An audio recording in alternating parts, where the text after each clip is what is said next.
Good evening everybody, myself Rajeev sir from physics offline and online classes.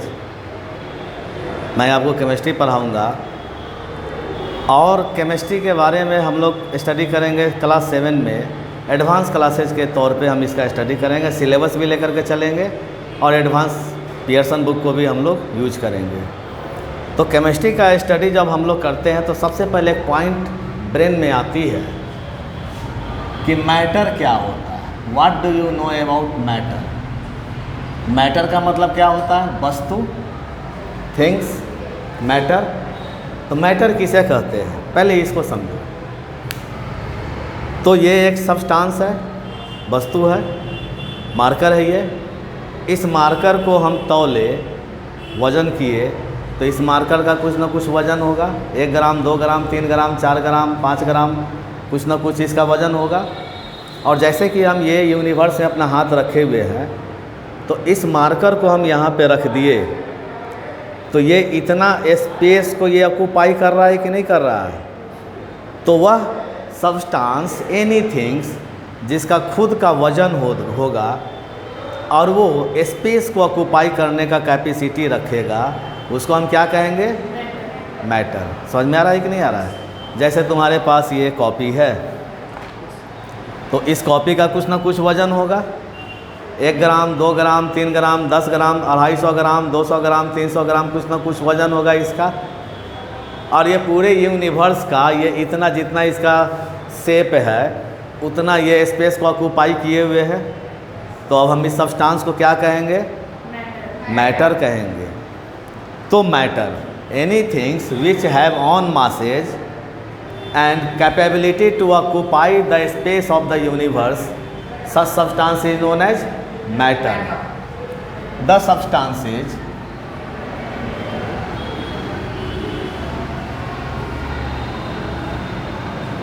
which have on mass, on mass का मतलब उनका खुद का वजन होना चाहिए, on mass, and capability to occupy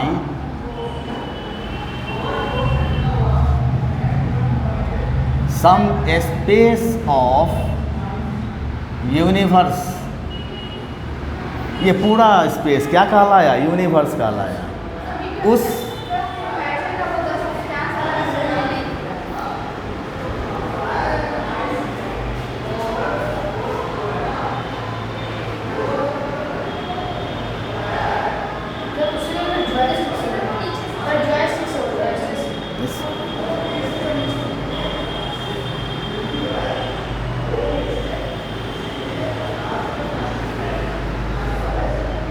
हो जाएगा ठीक। The substance which have on mass and capability to occupy some space of universe are known as, उस सब्सटेंस को क्या कहेंगे हम? Known as matter. ओके। अब मैटर है तो मैटर किसी न किसी चीज़ का बना हुआ होगा, किसी चीज़ का बना हुआ होगा, किसी पार्टिकल का बना हुआ होगा। तो मैटर के कॉन्स्टिट्यूशन पार्टिकल क्या है? Constitution particles of matter. अब देखो, वाटर, पानी क्या है? मैटर है, मैटर है। और वाटर किस चीज़ का बना हुआ है? H2O। मॉलिक्यूल का क्या नाम है? वाटर मॉलिक्यूल का H2O। हम लोग चीनी खाते हैं, शुगर, शुगर किस चीज़ का बना हुआ है? C12H22O11। कार्बन, हाइड्रोजन, ऑक्सीजन आ रहे हैं इसमें। हम लोग कॉमन सॉल्ट खाते हैं, डेली डाइट के रूप में कॉमन साल्ट लेते हैं। तो कॉमन साल्ट का क्या फार्मूला हो गया? NaCl, यानी सोडियम एंड क्लोरीन आ रहे हैं कॉमन साल्ट में कि नहीं आ रहे हैं? तो ये सारे के सारे क्या हैं? मैटर हैं। ऑक्सीजन गैस, हम लोग रिस्पिरेशन में ऑक्सीजन गैस इनहेल करते हैं, क्या फार्मूला होता है? O2 होता है। तो ये सारे के सारे जो सब्सटेंस हैं इस सारे के सारे सब्सटेंसेज को क्या कहते हैं? मैटर बने हुए हैं। तो मैटर देखो, हाइड्रोजन एंड ऑक्सीजन एटम आ गया, कार्बन हाइड्रोजन ऑक्सीजन आ गया, सोडियम क्लोरीन आ गया, 2 ऑक्सीजन आ गया। तो मैटर जो बने हुए हैं ये सब क्या है? एटम है। कार्बन, हाइड्रोजन, ऑक्सीजन, नाइट्रोजन, ये सब क्या है? एटम है। तो मैटर के कॉन्स्टिट्यूशन पार्टिकल्स क्या होते हैं? एटम्स होते हैं। और कई एटम मिलते हैं तो मॉलिक्यूल का निर्माण करता है, मॉलिक्यूल्स होते हैं, या नहीं तो आयंस हो सकते हैं।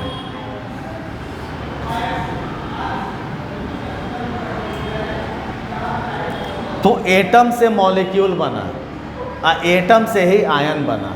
समझ में आ रही है ना? यानी मैटर का मेन कॉन्स्टिट्यूशन पार्टिकल क्या है? एटम्स हैं। समझ में आ रही है कि नहीं आ रही है? यानी main constitution particles of matter is known as atoms, molecule is consist by atoms and ions are also consist by atoms. So the fundamental unit of matter is atoms. हम इसी एटम्स के बारे में जानकारी ले रहे हैं। तो हमारा चैप्टर क्या है? चैप्टर है एटम्स, आयंस एंड मॉलिक्यूल्स। ये क्या होता है? बात समझ में आ रही है ना? अब चैप्टर का नाम समझे? कैसे समझे? तो मैटर किसे कहते हैं? वो सब्सटेंस जिनका खुद का अपना वजन होता है और वो स्पेस ऑक्यूपाई करने का कैपेसिटी रखता है। हम उस सब्सटेंस को क्या कहेंगे? मैटर कहेंगे। और मैटर है, सब्सटेंस है, तो किस चीज़ के बने हुए हैं? एटम्स, मॉलिक्यूल और आयंस का। और ये सारे के सारे सब्सटेंस, एटम, साइंस, मॉलिक्यूल क्या कहलाते हैं? केमिकल सब्सटेंसेज कहलाते हैं। एटम, साइंस, मॉलिक्यूल को क्या कहते हैं? केमिकल सब्सटेंसेज कहलाते हैं। तो हम लोग केमिकल सब्सटेंसेज का स्टडी करते हैं केमिस्ट्री में। क्लियर? मैटर के फिजिकल, केमिकल प्रॉपर्टीज़ का स्टडी करते हैं। यानी कि केमिकल सब्सटेंसेज का स्टडी हम किस में करते हैं? केमिस्ट्री सब्जेक्ट में करते हैं। और केमिस्ट्री साइंस का एक ब्रांच होता है। What do you know about chemistry? Chemistry branch of science which deals the systematic study of chemicals. Okay? तो मेन हमारा चैप्टर का नाम क्या आ गया? एटम्स, आयंस एंड मॉलिक्यूल्स आ गया। तो सबसे पहले एटम के बारे में अब स्टडी करेंगे। एटम क्या होते हैं? What do you know about atom? तो एटम शब्द जो बना हुआ है ये एक लैटिन नेम से बना हुआ है। Latin name.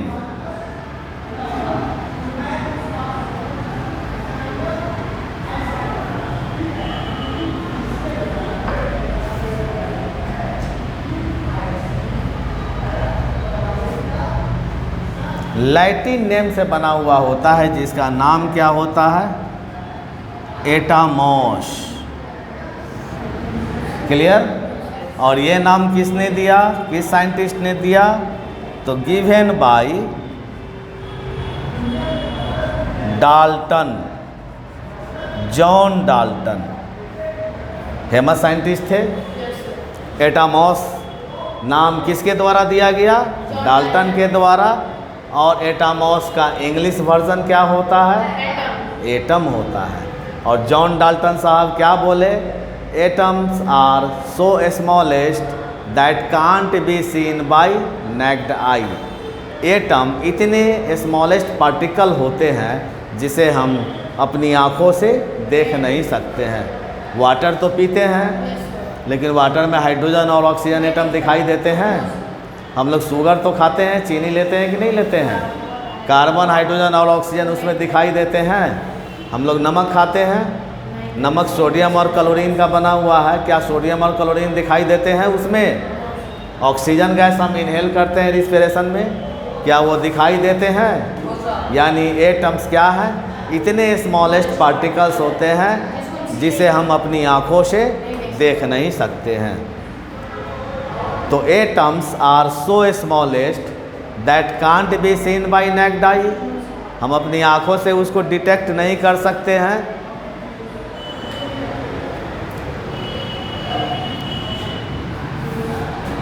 Atoms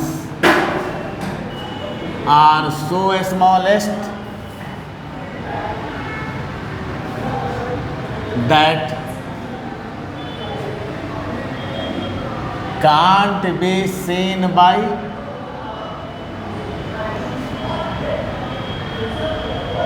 naked eyes। Clear? हमें उसको अपनी आंखों से देख नहीं सकते हैं। Clear? Can't be cut by sharp knife, उसे हम चाकू से भी काट नहीं सकते हैं। क्लियर? हाँ, माइक्रोस्कोपिक पार्टिकल्स हैं, माइक्रोस्कोप से देख पाएंगे हम उसे। तो atoms are so smallest that can't be seen by naked eyes, can't be cut by knife, but pledge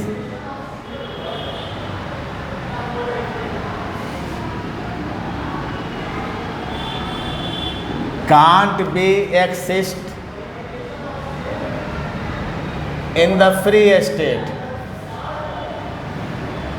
free state, can't be exist in the free state का मतलब क्या हो गया कि वह स्वतंत्र अवस्था में नहीं रहता है। फ्री स्टेट में वो किसी न किसी दूसरे एटम के साथ जुड़ के रह रहे हैं। जैसे हाइड्रोजन ऑक्सीजन के साथ जुड़ा है कि नहीं जुड़ा है, कार्बन हाइड्रोजन ऑक्सीजन आपस में जुड़ा हुआ है कि नहीं जुड़ा हुआ है, सोडियम क्लोरीन आपस में जुड़ा हुआ है कि नहीं जुड़ा हुआ है, दो ऑक्सीजन आपस में जुड़े हुए हैं कि नहीं जुड़े हुए हैं। तो क्या देख रहे हैं, फ्री स्टेट में तो एक्सिस्ट नहीं कर रहे हैं, but pledge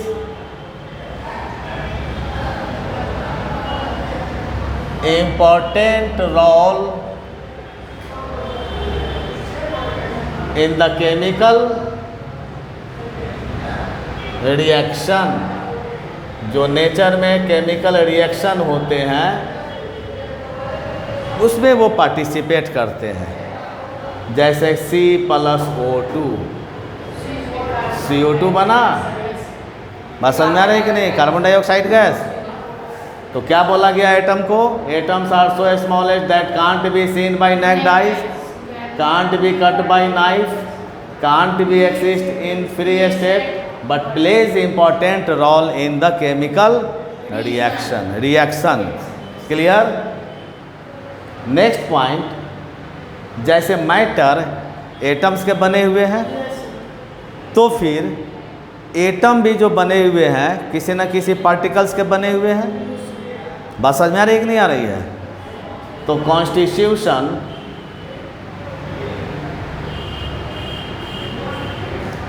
particles of atom, atom जिस पार्टिकल के बने हुए होते हैं उस पार्टिकल को हम लोग क्या नाम देते हैं, सब एटॉमिक पार्टिकल्स के नाम से जानते हैं। और सब एटॉमिक पार्टिकल्स कौन कौन से हैं? इलेक्ट्रॉन्स, इलेक्ट्रॉन का नाम सुने हैं, सिंबल ही होता है, ये न्यूट्रल पार्टिकल होते हैं, सॉरी नेगेटिव पार्टिकल होते हैं, सो दैट इसके ऊपर माइनस चार्ज होता है। दूसरा कौन सा होता है, ये नेगेटिव पार्टिकल होते हैं। हाँ, इस कारण से ई का मतलब इलेक्ट्रॉन, ई से इलेक्ट्रॉन आता है, समझ में आ रही है ना। सिंबल हो गया इलेक्ट्रॉन, और इसके ऊपर कौन से चार्ज होते हैं, माइनस चार्ज, नेगेटिव चार्ज। दूसरा क्या कहलाता है, प्रोटॉन्स। प्रोटॉन्स किस वर्ड से बना हुआ है, पहला वर्ड कौन सा इसका है, तो इसका क्या हो जाएगा, P+।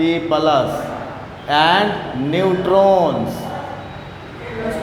N से बना हुआ है, N न्यूट्रॉन, इसके ऊपर कोई चार्ज नहीं होता है, N0 लिखते हैं, यानी जीरो का मतलब न्यूट्रल हो गया। समझ में आ रही है ना।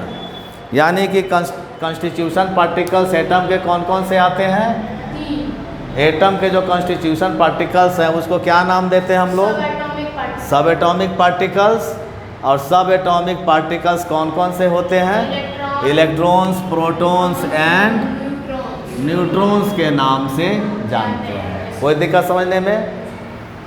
एक क्वेश्चन अब पूछते हैं हम लोग, मैटर किसे कहेंगे? तुम बोलो। सर मैटर एक वैसा पार्टिकल सबसे स्मॉलेस्ट पार्टिकल होता है जो अपने आँख से सब देख सकते हैं। Matter matter sir space occupied by object yes by mass is called sir matter. Having mass. Yes constitution particle matter के कौन कौन से होते हैं? सर कॉन्स्टिट्यूशन पार्टिकल्स मैटर से सर वाटर सोलर नहीं, कॉन्स्टिट्यूशन पार्टिकल मैटर के एटम, साइंस, मॉलिक्यूल होते हैं। मॉलिक्यूल्स एंड आयन सर वो हम लोग अपने नेक्ड आई से नहीं देख सकते हैं। They are only micro particles so Yes. we can only see it by microscope। Yes, clear? बैठ जाइए, कोई दिक्कत है? एटम क्या हो गया? एटम किसे कहेंगे? Atom is the smallest particle that can not be seen by naked eye. और सर उसको हम लोग नाइट से काट भी नहीं सकते हैं। माइक्रोस्कोप से देखेंगे तभी वो दिखाई देगा, हम लोग के नेक्ड आई से दिखाई नहीं देगा। और सर वो एक फ्री स्टेट मतलब बाहरी खुली जगह पे नहीं है। फिर एटॉमिक सर दो कंबाइन करके रहें। क्लियर? और एटम के कॉन्स्टिट्यूशन पार्टिकल का क्या नाम दिया गया है? कौन कौन से सब एटॉमिक पार्टिकल्स हैं? क्लियर? कोई दिक्कत समझने में? अब देखो स्ट्रक्चर एटम का, देखो पोजीशन,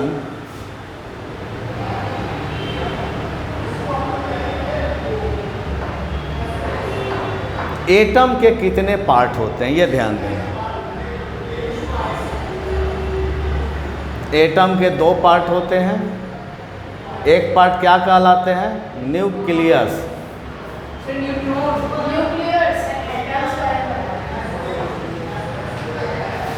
न्यूक्लियस के नाम से जानते हैं। और दूसरा पार्ट क्या कहलाता है एटम का?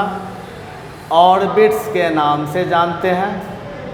और ऑर्बिट्स को किस चीज़ के नाम से जानते हैं? और भी इसे कई नामों से जानते हैं। सेल्स के भी नाम से जानते हैं, या नहीं तो इसे हम एनर्जी सेल के भी नाम से जानते हैं। अब स्ट्रक्चर हम लोग एटम का देखेंगे। एटम के स्ट्रक्चर में कितने पार्ट होंगे?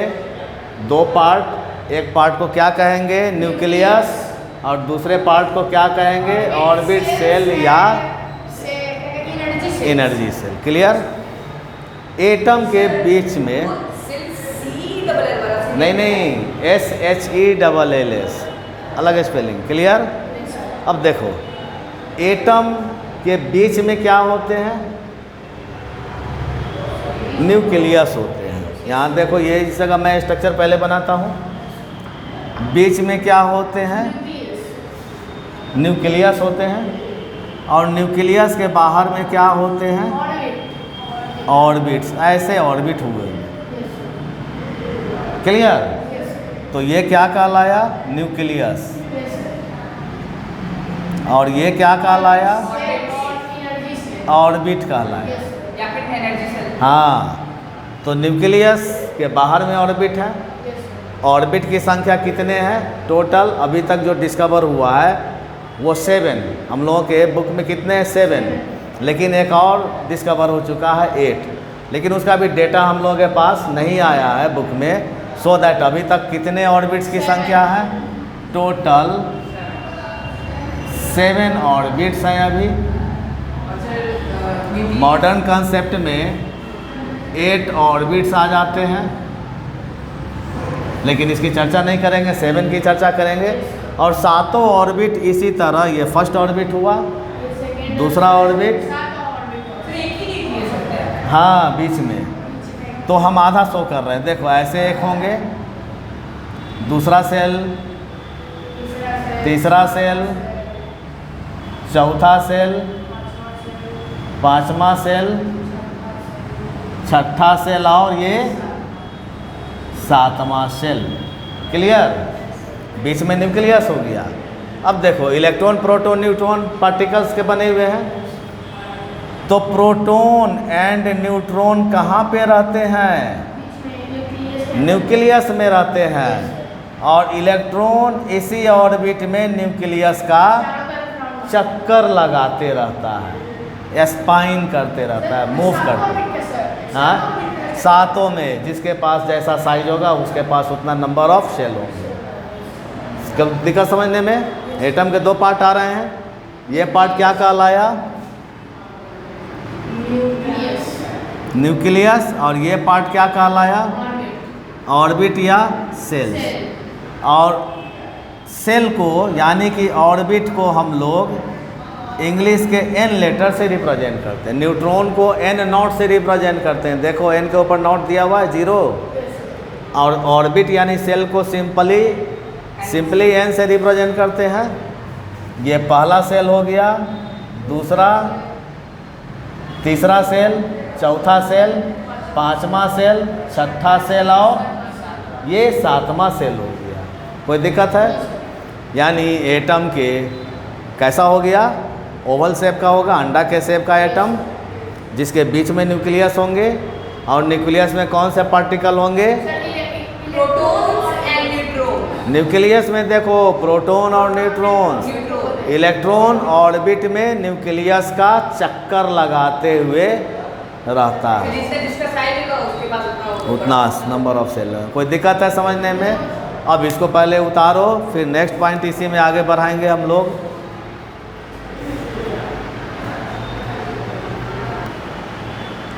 लिख लिए आप लोग? चलिए मैं मिटा करके अब नेक्स्ट पॉइंट की तरफ बढ़ रहा हूँ। ये जो एटम का जो स्ट्रक्चर देख रहे हैं, ये कई कंसेप्ट हैं स्ट्रक्चर का, लेकिन अभी एप्लीकेबल कंसेप्ट क्या है ये है। हम और भी देखेंगे अलग अलग कंसेप्ट क्या है एटम का। Then concept of the atom.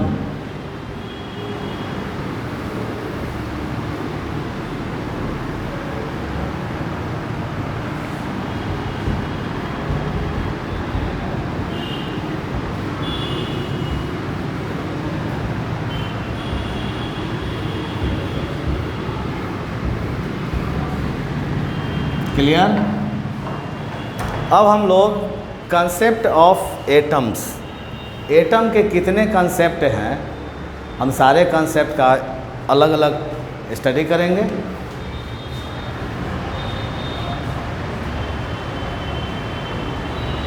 Concept of atoms. Atom के दो कंसेप्ट होते हैं। एक कहलाते हैं क्लासिकल कंसेप्ट। क्लासिकल कंसेप्ट जिसे हम ओल्ड कंसेप्ट के भी नाम से जानते हैं। पुराना कंसेप्ट है स्ट्रक्चर ऑफ एटम का। और दूसरा क्या कहलाता है? Modern concept.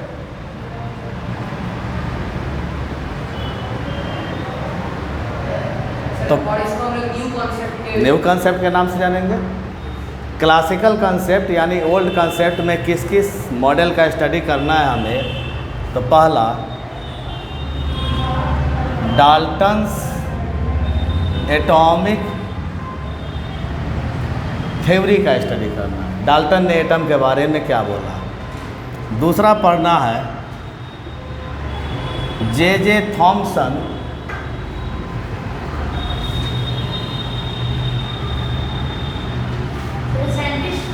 साइंटिस्ट का नाम है। डाल्टन भी साइंटिस्ट का नाम है, जे थॉमसन भी साइंटिस्ट का नाम है। जे थॉमसन्स एटॉमिक मॉडल का स्टडी करना है। तीसरा करना है रदरफोर्ड, ये भी साइंटिस्ट का नाम है, रदरफोर्ड्स एटॉमिक मॉडल। रदरफोर्ड जिस एक्सपेरिमेंट के माध्यम से एटॉमिक मॉडल दिए उस एक्सपेरिमेंट को क्या कहते हैं? एक्सपेरिमेंट का नाम क्या हो जाता है? अल्फा पार्टिकल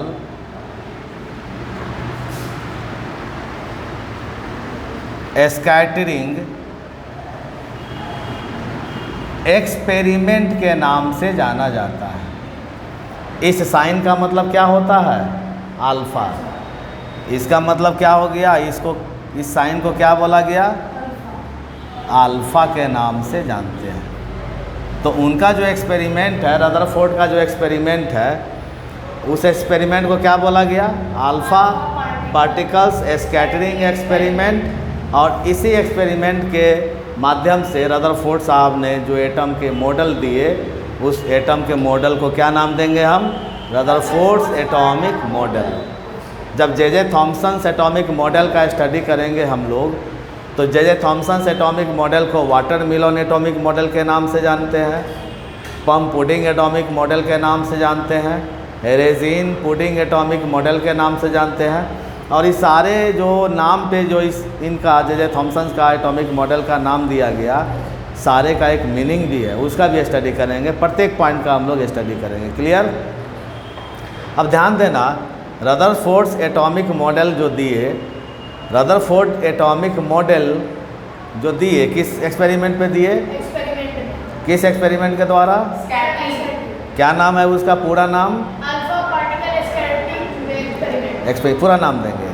और इसी एक्सपेरिमेंट के माध्यम से ध्यान देना, Rutherford discovered the nucleus of an atom. Atom के बीच में न्यूक्लियस होता है। एटम के बीच में न्यूक्लियस अभी पढ़े हो? एटम बीच में गोल है और बीच में ये क्या है? न्यूक्लियस है ना। ये क्या कहलाया? न्यूक्लियस। और ये क्या कहलाया? ऑर्बिट कहलाया। तो इसी न्यूक्लियस का डिस्कवर किसने किए? रदरफोर्ड। एक्सपेरिमेंट का नाम क्या हो गया? एक लास्ट कंसेप्ट है मॉडर्न कंसेप्ट। इस मॉडर्न कंसेप्ट के आधार पे जो हम स्टडी करते हैं उसे क्या कहते हैं? Bohr's atomic model. Clear? Modern concept का ये है। तो हम लोग इस सारे मॉडल का स्टडी करेंगे। ओल्ड कंसेप्ट में किसका करेंगे? पहले डाल्टन्स एटॉमिक मॉडल, उसके बाद जे थॉमसन मॉडल, उसके बाद रदरफोर्ड का एक्सपेरिमेंट का स्टडी करेंगे, तब उनके एटॉमिक मॉडल का स्टडी करेंगे, उसके बाद किसका करेंगे? Bohr's atomic model. Okay, notes कर लीजिए आप इसको। फिर नेक्स्ट क्लासेज में हम लोग मिलते हैं। Good bye.